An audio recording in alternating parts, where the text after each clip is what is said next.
perks of moving, I lost my iPhone tripod adapter, so I have actually taped a selfie stick. Remember I said I was going to need that selfie stick. I taped a selfie stick to my desk and attached my camera. So we're going to get into looking through my books. I'm going to just pile everything by area and by like topic, cookbooks, workbooks, personal books and favorites and things like that. And we'll see kind of where the piles net out originally, and then we'll get to sorting.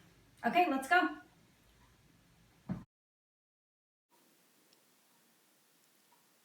Okay, let's get into this. Clear those boxes, Maya, and make room for all the books you're giving away. Yay!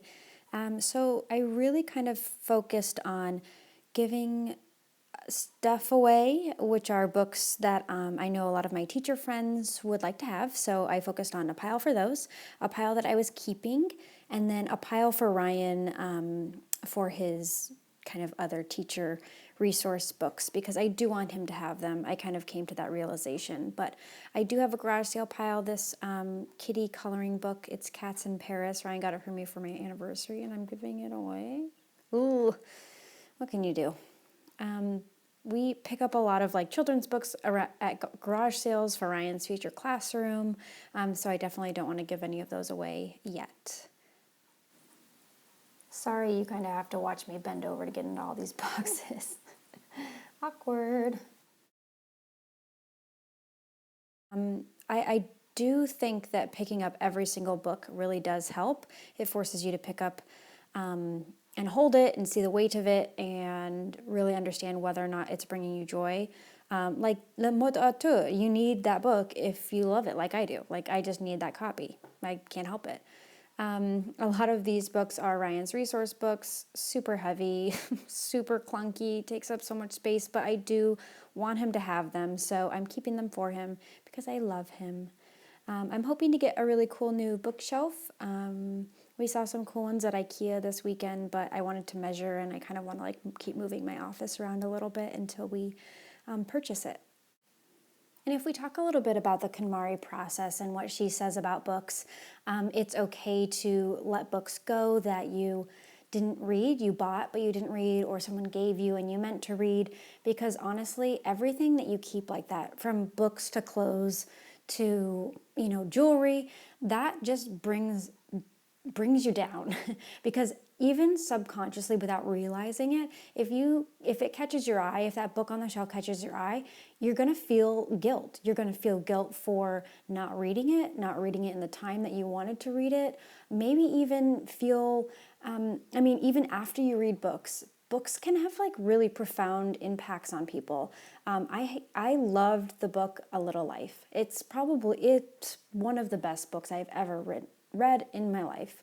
But I have to get rid of it because every time I see that book, I get so depressed. It is the saddest, most heartbreaking. I mean that in a truly literal sense. It's so heartbreaking, this book.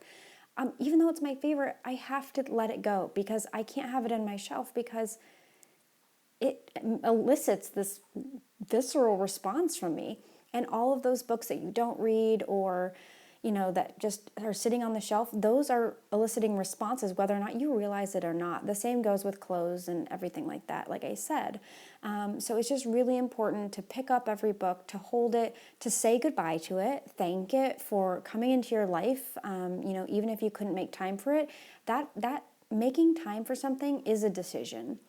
We all have the same amount of time and the number of hours as Beyonce does, okay? We have those hours.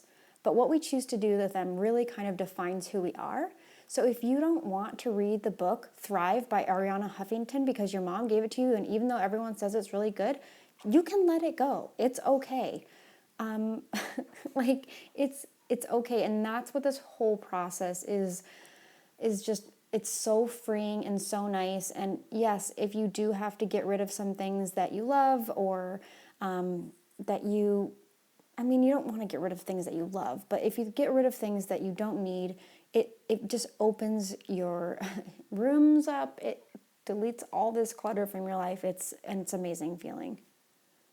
And when you do love a book, you don't have to have it in your house to prove to yourself that you love it or to remind yourself to read it. You can check it out from a library. I know many people who use their library as their personal reading room. I've certainly started to do it. Portland has an amazing set of libraries so close to me. I get ebooks and audiobooks from them all the time. I love ebooks. They're amazing. You can have hundreds on your phone without even thinking about it, and it's amazing. And you know what's even better about the ebooks from libraries is they take them off your phone automatically. That like declutters for you. I mean, it's a win-win. People, go rent some audiobooks from your library. They're free. They're amazing. And I'll just tell you some of the key things that I decided to keep.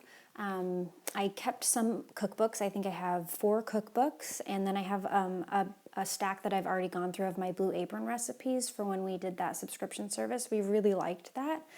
I kept some really sentimental books. I am the sentimental clutter person. That's just who I am. I can't change it. I can't change anything about it. But I have I think it looks like maybe about 10 items. It's the book like that Ryan asked to borrow from me on the first time he ever met me, my beginning checkbook, my Hebrew book, a couple coursework books from Prague.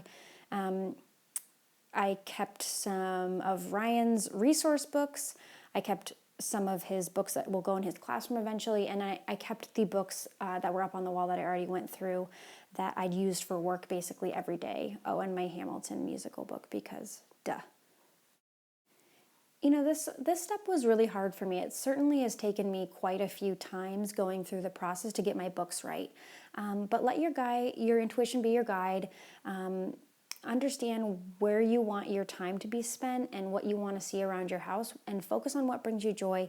Don't leave anything that you are going to get to. Don't do that. Just give it away, sell it now, and live your life with a ton of joy. Thanks, guys, for listening, and I hope to see you next time on step 3, and that'll be coming up next week.